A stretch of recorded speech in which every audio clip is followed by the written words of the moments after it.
जय जय श्री राधे, जय जय श्री कृष्णा।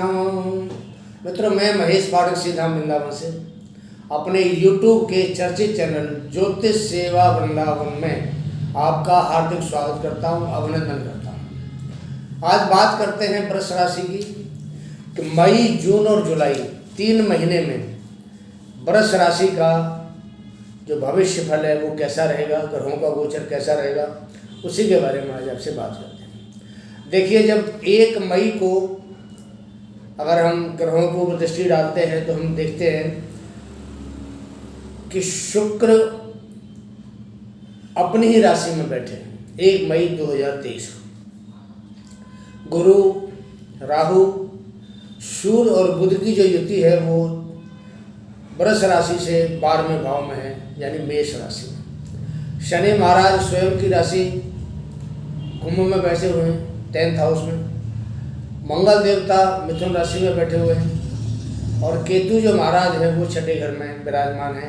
तो ये जो ग्रहों का एक जो गोचर था, जो युति थी या जो ग्रहों की एक प्लेसमेंट थी, जहाँ पर वो हमने आपको बताई।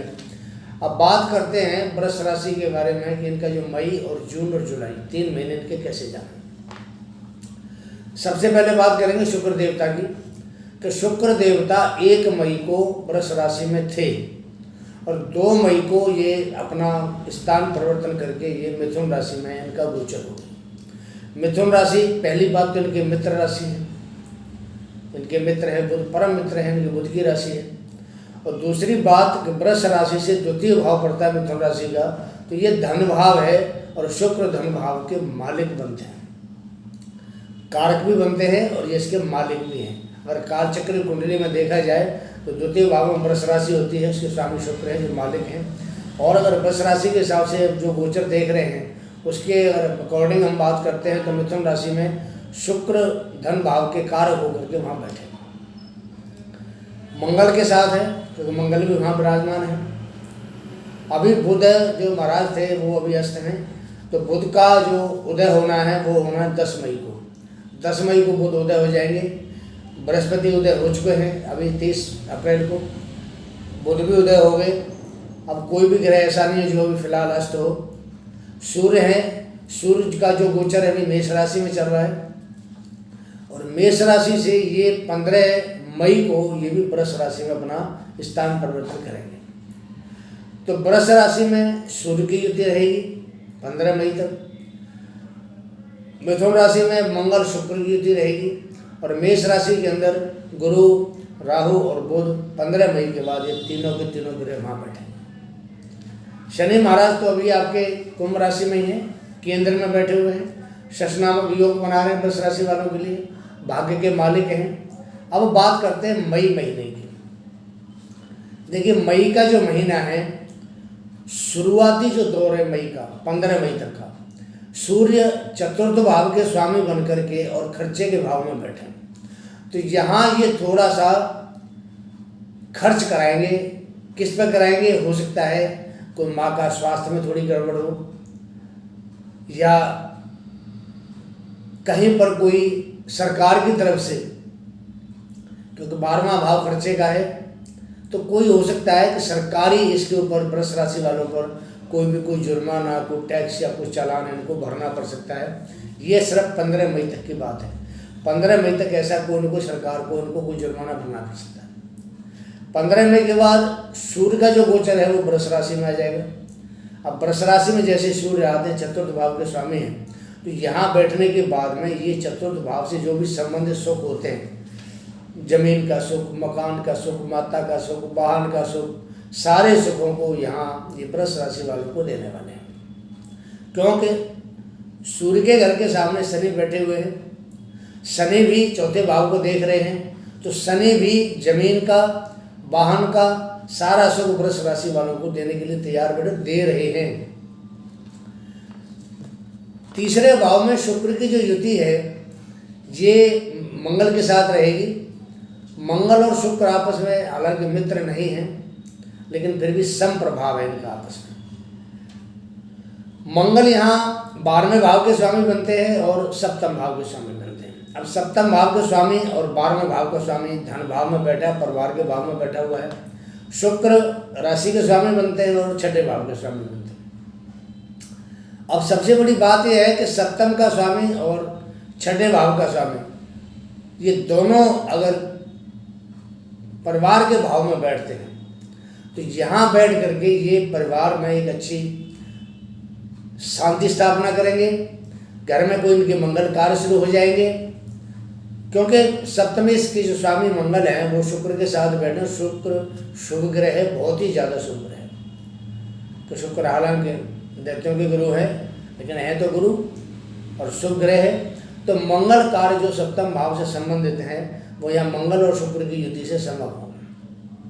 इनके जो घर में किसी बच्चों की शादी बनेगी या हो सकता है घर में किसी बच्चे की सगाई हो, कोई रिश्ता पक्का हो।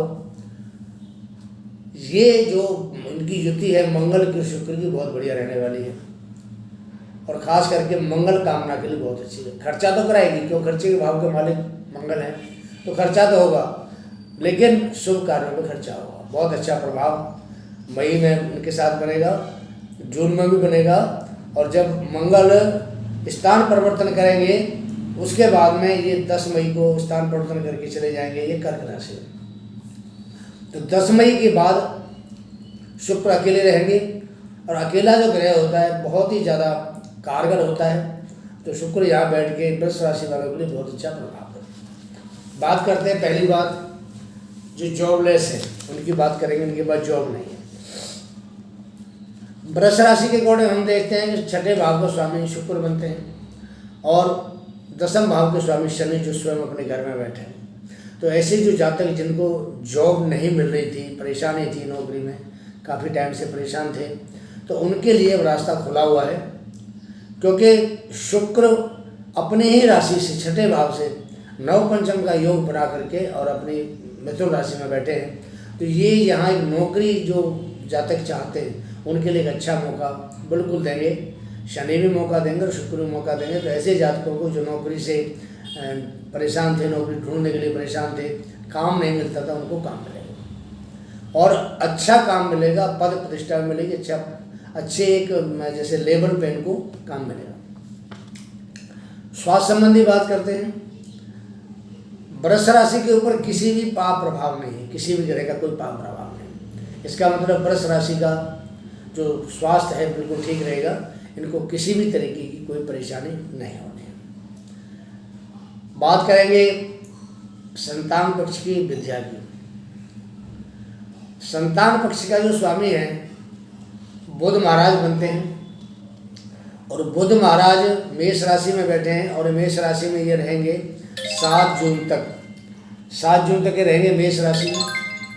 उसके बाद इनका जो गोचर है वो आएगा वृष राशि में। 7 जून के बाद जब बुध चेंज होंगे तो जो शिक्षा से संबंधित जो पढ़ाई का एक लेवल होता है, इसको हायर एजुकेशन कहते हैं, उसके जो छात्र हैं, उसके जो जातक हैं, जो पढ़ने वाले हैं, विदेश में जाना चाहते हैं या अपने देश में ही ऊंची क्लासों में कोई लेना चाहते हैं, इंटरेस्ट लेना चाहते हैं, तो उनके लिए बुध यहाँ बहुत कारगर साबित होगा। क्योंकि बुध भी वृष राशि में बैठ करके और अपने पंचम भाव से 9-5 का एक योग बनाएगा। तो नव पंचम जो योग होता है बड़ा शुभ योग होता है ये, और इसमें किसी तरह की कोई भी परेशानी किसी भी जातक को नहीं आती। दूसरी बात, जिनके संतान संबंधी कोई दुख था, परेशानी थी, संतान नहीं हो रही थी या संतान की प्लानिंग कर रहे थे करने के लिए, बच्चा पैदा करने के लिए, तो उनके लिए ये समय बहुत अनुकूल है। जब बुध वृष राशि में गोचर करेंगे तो पंचम स्थान के साथ में नव पंचम का योग बनाएंगे। तो जिनकी प्लानिंग थी कि हमें बच्चा चाहिए, वो प्लानिंग करके बच्चा कर सकते हैं, और जिनको बच्चे की चाह थी उनको बच्चे की, उनको जो मनोकामना उनकी अवश्य पूरी होगी। बात करते हैं सप्तम भाव की। सप्तम भाव पति पत्नी का भाव होता है। सप्तम भाव का जो स्वामी मंगल बनता है और वो शुक्र के साथ मई में शुरुआत में बैठे हुए हैं। तो जिनकी शादी के ब्याह नहीं बात बननी थी, विवाह की शादी की उनकी बात बनेगी। तो शुक्र भी विवाह के कारक होते हैं, तो ये भी शादी कराएंगे। पति पत्नी में कहीं आपस में मतभेद था, मतभेद को दूर कराएंगे। आपस में जो कोई प्यार कम था, प्यार को दूर करेंगे, प्यार को और ज़्यादा ये बढ़ाने की कोशिश करेंगे। वैचारिक मतभेद खत्म होगा, प्यार में जो दूरियां थी वो खत्म होगी। तो कुल मिलाकर के ये जो सप्तम भाव का जो प्रभाव था वो बहुत बढ़िया रहने वाला है। बात करते हैं भाग्य भाव की। वृष राशि के भाग्य के मालिक बनते हैं शनि महाराज, जो स्वयं अपने भाग्य से दूसरे भाव यानी 10th हाउस में और अपनी ही राशि में शश नामक महायोग बना करके बैठे हुए हैं। अब शश नामक जो योग है शनि के लिए बहुत उत्तम योग होता है, बड़ा अच्छा इसको मानते हैं। तो यहाँ बैठ कर के ये जो काम, बिजनेस, व्यापार, ये जो भी इनका प्रोफेशन है वृष राशि वालों का, उसमें बहुत ज़्यादा बढ़ोतरी देंगे। जब बिजनेस में बढ़ोतरी होगी तो इनका भाग्य इनका साथ देगा और इनको आमदनी के जरिए बहुत अच्छे बनाएंगे। आमदनी का जो मालिक है बनता है बृहस्पति, और वो फिलहाल वृष राशि से 12वें घर में बैठा हुआ। अब 12वें घर में जब बृहस्पति बैठता है तो अच्छे कामों पर खर्च तो कराएगा भाई। इसने इनकम आपकी बढ़ाई, आमदनी बढ़ाई, आय बढ़ी, आपकी लाभ मिला आपको, तो वो कहीं ना कहीं खर्चा तो होगा। तो ये जो खर्चा कराने के लिए बृहस्पति देवता हैं ये 12वें घर में वृष राशि से बैठे हुए हैं। तो वृष राशि वालों के लिए यहाँ जितने भी अच्छे कार्य हैं उनके ऊपर इन्होंने खर्च कराना। विवाह में खर्च कराएंगे, धर्म के काम में खर्च कराएंगे, मंदिर पर खर्च कराएंगे, किसी पुण्य के काम के लिए खर्च कराएंगे। तो बृहस्पति बहुत अच्छा प्रभाव देने वाले हैं यहाँ। और बृहस्पति के यहाँ 12वें घर में बैठने से ये 12वां भाव भी थोड़ा शुभ प्रभाव के अंदर हो गया, क्योंकि राहु साथ बैठा है। तो राहु के साथ बैठने से कहीं ना कहीं थोड़ा चांडाल दोष तो बनता है। अब जो चांडाल दोष बनेगा वो क्या करेगा कि जो इनकम आएगी, जो आमदनी करवाएंगे शनि महाराज और जो आय बढ़ाएंगे बृहस्पति देवता, उसको कहीं ना कहीं शुभ ये जो राहु है खर्च कराने की कोशिश करेगा, उल्टा सीधा के खर्च कराने की कोशिश करेगा। जहाँ पैसा नहीं लगाना वहाँ पैसा लगवाएगा। तो बृहस्पति यहाँ उस पोजीशन से उबर पाएंगे और राहु को दबा के रखते हुए उन खर्चों पर नियंत्रण करेंगे। तो जो भी खर्चा होगा अच्छे काम के लिए खर्चा होगा। जो लोग भ्रमण करते हैं, मार्केटिंग का काम करते हैं, भ्रमण करते हैं, या जिनका काम घूम फिर के काम करना है, यात्रा करके जो अपना बिजनेस करते हैं, काम करते हैं, उन लोगों के लिए ये समय बहुत ही उपयुक्त है। मई का महीना, जून का महीना, जुलाई का महीना। देखिए मई के महीने में शुक्र देवता मिथुन राशि में रहेंगे, जून के महीने में शुक्र देवता कर्क राशि में आ जाएंगे, और जुलाई में शुक्र जो है ये पहुंच जाएंगे आपके सिंह राशि में। तो जुलाई सिंह राशि में जाने के बाद में ये काफ़ी दिन वहीं रहेंगे अक्टूबर तक, कभी बकरी और कभी मार्गी बन के शुक्र वहीं रहेंगे। लेकिन शुक्र का जो गोचर है दूसरा भाव में, तीसरे भाव में, चौथे भाव में, ये तीनों भावों के अंदर तीनों महीने में, मई का महीना, जून का महीना, जुलाई का महीना, शुक्र बहुत ही अच्छे परिणाम अपनी राशि के लिए करने वाला है। दूसरे भाव में बैठ के धन की वृद्धि करेगा, तीसरे भाव में बैठेगा पराक्रम को बढ़ाएगा, पराक्रम के साथ साहस बढ़ाएगा, साथ साथ भाग्य को बल देगा। और जब पंचम भाव, चतुर्थ भाव में आएगा, पंचम राशि में जहाँ सूर्य की राशि है, तो यहाँ पर बैठ करके ये जो घर के सुख होते हैं, शुक्र हमें क्या देता है? शुक्र देता है हमें भौतिक सुख, लग्जरी लाइफ देता है। तो शुक्र जब चतुर्थ भाव में गोचर करता है तो वो धन, मकान, वाहन, अच्छा घर, अच्छा एक साफ सुथरा घर, सुलझा हुआ घर, ऐसा जो मकान है जो बाहर से भी और अंदर से भी देखने को सुंदर लगता है, तो ऐसे रहन सहन वाले घर को ये जब चतुर्थ भाव में शुक्र का गोचर होगा तो ये जातक को देने के लिए तैयार है। शुक्र बहुत अच्छा ग्रह है। बृहस्पति 12वें भाव में बैठ करके छठे भाव पर दृष्टि दे रहा है। छठा भाव होता है सर्विस का, सर्विस मतलब जॉब का और नौकरी का। कोई भी काम हम करते हैं, काम का भाव छठा भाव है। धन का भाव भी कहते हैं इसको, उससे धन भी तो कमाते हैं, नौकरी करेगा धन आएगा, तो ये भी धन भाव है। तो बृहस्पति वहाँ बैठ करके 12वें घर में छठे भाव पर दृष्टि देंगे तो यहाँ से धन के साधन बनाएंगे और बढ़िया जॉब, नौकरी के साधन भी बृहस्पति के द्वारा बनाएंगे।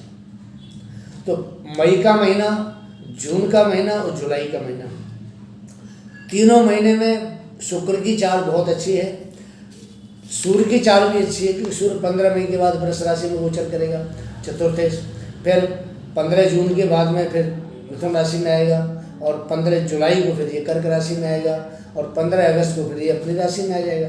तो सूर्य का गोचर भी कुल मिला के बहुत अच्छा है। सूर्य के ऊपर भी कोई पाप प्रभाव नहीं है। बृहस्पति जहाँ है वहीं रहेंगे मेष राशि में, राहु जहाँ बैठे वहीं रहेंगे मेष राशि में, तो इनका परिवर्तन अभी नहीं होना है। अभी परिवर्तन सिर्फ सूर्य का, बुध का, मंगल का और शुक्र का, यानी 4 ग्रहों का राशि परिवर्तन है। और चारों ग्रह वृष राशि के लिए बहुत ही अच्छा परिणाम लेकर आए हैं, बहुत अच्छा फल लेकर आए हैं। तो ये जो 3 महीने का समय है, ये वृष राशि वालों के लिए एक तरह से आप ये समझ सकते हैं बहुत ही अच्छा। मैं तो ये कहूँगा कि इनके लिए से गोल्डन टाइम मान के चलिए, क्योंकि 10th हाउस में शनि स्वयं ससनाम योग बना के बैठा है, तो हर तरह की जो ज़रूरत है वृष राशि वाले उसको पूरी करेंगे। ओवरऑल मई, जून, जुलाई तीनों महीने के अंदर वृष राशि वालों को किसी भी तरीके की कोई भी परेशानी पैदा नहीं होगी। हर तरीके से इनका प्रभाव बहुत अच्छा रहेगा। वीडियो कैसा लगता है आपको, अपनी राय दें, कमेंट में अपने विचार रखें और हमारे चैनल को सब्सक्राइब करें, बेल पुश आइकॉन है उसको ऑल करें और वीडियो अगर आपको अच्छा लगता है तो लाइक करके इसको शेयर करें। जय जय श्री राधे, जय जय श्री कृष्णा।